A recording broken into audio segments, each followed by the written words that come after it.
Hi, I'm Jello. And I'm Tommy, and episode 5 kept us alive. Except for the one bitch who died. Let's talk about it and go full moon.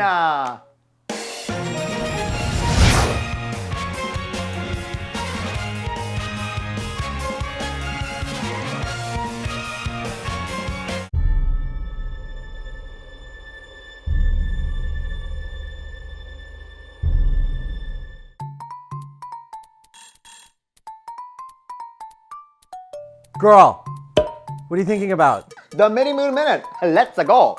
Let's talk about talismans, deathbusters, and dreams. No! Instead, let's give you a major headache. At home base, the team decides the outers are two big bitches. Mamoru and Usagi dream of the deity of destruction. Usagi runs into Haruka and asks all the important questions. Are we cool? And what gender are you? There's tension in the air. Chibiusa goes crafting and gets homesick. Mamoru and Usagi are giving each other the silent treatment. But Chibiusa charms them into patching things up through some craftiness. Amy wants to meet the top student at the Mugen Prep School, Yui Bito. Yui knows all about the young genius and wants her to enroll in Mugen Prep classes. The Tau system reveals Amy's planet power to Kaolinite and Yui, aka Vilui. Amy is onto them and takes off finding a Daimon lab. She gets caught but then saved by Michiru and Haruka. Then Amy goes for gold with a wicked dive/transformation. Mercury Aqua Mirage, followed by Mosaic Buster. Mercury gets snacked on by nanites. Mars Snake Fire and Jupiter Coconut Cyclone stop the feast. But along come more diamonds. Uranus Planet Power. Neptune Planet Power, make up. Space Sword Blaster finishes the job. The second talisman. A familiar face gets a civilian form. Woo.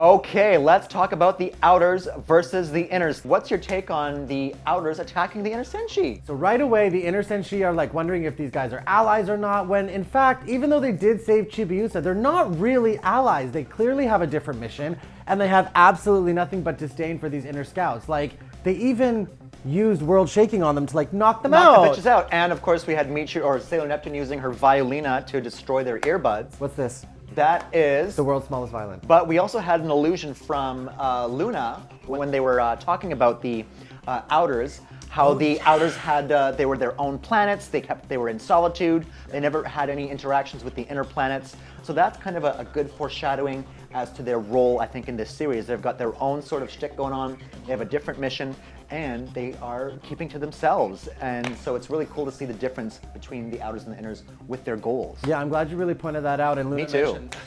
And Luna, you're such a dick. And then after Luna mentioned that, Artemis said that he was actually really surprised that these scouts got reincarnated on this planet, which is crazy. Because something is obviously up. This is Something what is they were up. alluding to. And then on the flip side, after we finish with their Sailor Senshi forms, we see Usagi and Haruka interacting again. And I don't get Usagi. Girl, you know that Haruka is female, but then Haruka's also playing it does it matter if I'm a boy or a girl? They get really close. And then Mamoru comes in and breaks up this potential flirty lovers moment thing. It's funny how as senshi they don't interact together, but as civilians they do. They actually meddle with each other's love lives. It's quite strange. Up, girls. Up.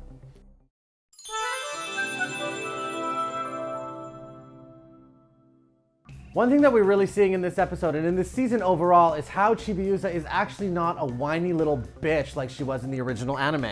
She's not trying to steal Mamoru from Usagi and trying to date him, which was kind of gross in the original anime. It's weird. It's first of all, there's probably a 20-year age difference, and then that's your he's dad. your dad, you sick Your dad, you Stop being weirdo. a stupid, You're gross bitch. Yeah, she was gross and annoying in the original anime, and I love how she's a strong little girl. Yeah, she's really trying hard to train and become the amazing Sailor Scout that she really wants to be when she goes back to the future.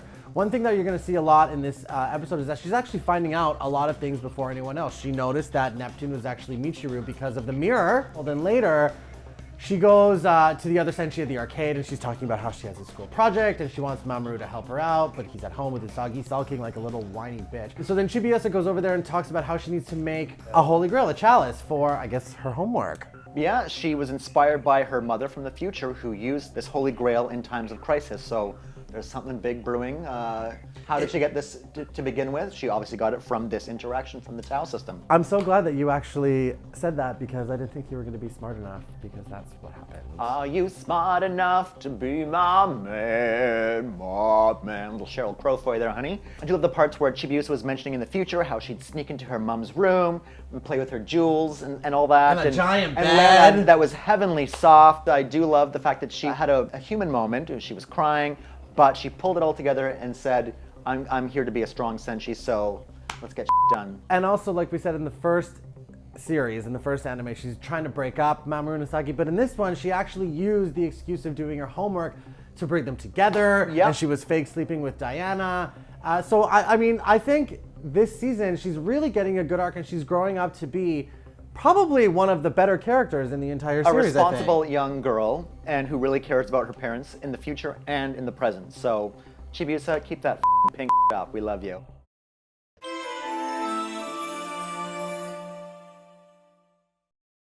Okay, now let's talk about the Academy and Amy's deep penetration of the whole area. So Amy was clearly the star of this episode for the inner senshi, and she was talking about how she really doesn't understand how she can't beat this other student to become the genius girl in the area, I'm assuming. So Amy wants to investigate this Yui Bito character, and Yui is keenly interested in the genius girl that is Amy, and she's interested in recruiting her for some prep classes. Now, the thing that I really like about Amy in this episode is she's really showing herself to be a pretty strong, independent member of the inner senshi. I also love the constant use of the communicators. She told everyone back at home base she's totally fine. She's going to check this out and, you know, shoot them a quick little text if things go wrong. So she's in there. She's looking through everything, and she sees this miniature diorama of the Tau system, and she's crazy drawn to it. And by her being so hypnotized by this little star system, it displays actually Amy's planet power to the Deathbusters. Kaolinite is fiercely interested in acquiring her powers, because of course the planet powers will be great for Farinite as hosts. And so that sends Vilui into action.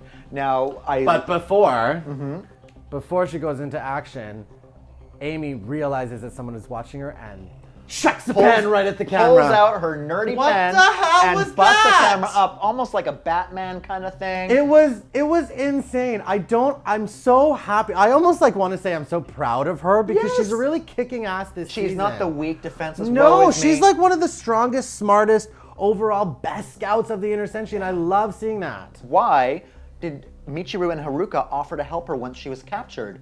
If they're so working against each other, why in civilian form are they helping these bitches out, but then as outers, when they're senshis and transformed, they're like, F you, we hate you, let's beat it. Pick me, I know. Okay, Timmy D, let's go. So I think what's happening is it wasn't just Amy who was getting her hostie sucked out by the computer. It was all of the students, right? So that's why they stopped it. But also, I kind of feel like even though they're not going to work together, the enemy of my enemy is my friend. Right? Yeah, that's true. kind of what Fair I'm enough. thinking of. Yeah. So then after that, Amy does probably the coolest thing I've ever seen any scout do in the coolest history of anime.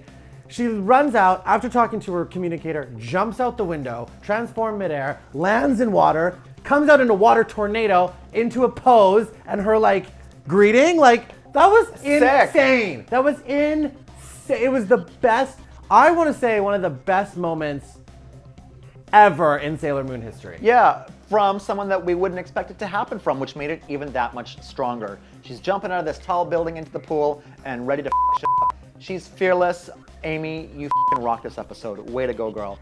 She gets her ass kicked by Vilui, who's actually a level 202 witch. And as you notice, the other ones, like Mimette was what, 40? They were only double digits, so you know what, them both. Yeah, so Vilui came there and sent her nanobots to chew up Amy's. She also mentioned that she studied Amy's moves. That's true. So she was dodging the Mercury Aqua Mirage, which was a new attack. So this bitch has been doing her research. She is a smart cookie, and she came prepared to shit up. And then to save the day, we have Michiru and Haruka, who finally reveal their true forms as Sailor Neptune and Sailor Uranus. They do their transformations, which I gotta say I love. It's a total tip of the hat to the classic transformations. The only thing that was missing though was the transformation sticks. I guess that was exclusive to the 90s anime. Yeah, I don't know if I don't really know the story about the transformation sticks for sure. I don't think they were in the manga. It would be nice to have them in this anime, but I gotta tell you, I'm not very happy with their transformations. Really? I wish they got a little bit of an upgrade. It was just so much like the original anime. Whereas some of them, like Mars, was brand new for this one, but it had nods to the old transformation. You know what I mean? I kind of wanted a little bit of an upgrade, but I mean, it was still great. They were still beautiful. I love the music. I love the backgrounds. They're great. And Sailor Neptune's hair is unbelievable. But for me, it was just a little too similar to the very first transformation, and I wanted a bit more. That Space Sword Blaster attack was insane. And just her summoning it and grabbing it, it was such a great moment. I loved it. She is the best. Because she's killed two so far. She's killed Mamet and she's killed Villowy, so she's got quite the roster of kills. And she's knocked out the scouts. And she cut a bunch of bitches too. And now speaking of outers, we had a revisit of a familiar face from season 2. We had Setsuna, aka Sailor Pluto, setting up shop in town. What the is going on with her in civilian form? I love it. I'm curious to see why she's back, how she got reincarnated on Earth, what her role is going to be in this whole thing. I mean, we're getting the third talisman. It's hers. They're all going to join together, and I'm very curious to see what happens. Well, yeah, because she died, of course, in the last season. She died in probably one of the most dramatic moments ever. Yeah, and now she's back, and of course, with her talisman being present, with all 3 talismans possibly coming together, this is going to bring the destruction of the Earth. So is going to burn up, I think, next episode. So I'm kind of scared.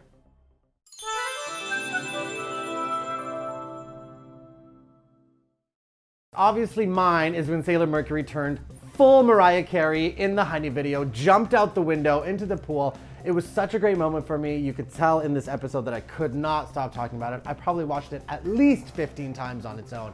So for me, Mercury is definitely the star of this episode. On that whole theme of water, Sailor Neptune, from the top of the episode, when she was playing her violin very casually and with the eardrums of the inners, it was kind of a fierce moment. I'm assuming that's probably her attack, the submarine violin tide from the manga. So I'm loving how she just went for it and busted out a few notes, because we've never seen her attack with a violin before. Good on you, girl. We love you. That's it for us this week. Thank you so much for watching. Tune in next week as we get to see Sailor Pluto one more time. Oh my God, and don't forget to like, share, and comment. Let's keep a good Sailor Moon discussion going as we go full moon. Thanks so much for watching. If you missed last week's episode, and you probably did because Tommy forgot to share it on all his media outlets, click here to watch it. Also, be sure to check out the Fake Nerd Guys, facebook.com/fakenerdguys. We'll see you next Friday as we go full fucking moon.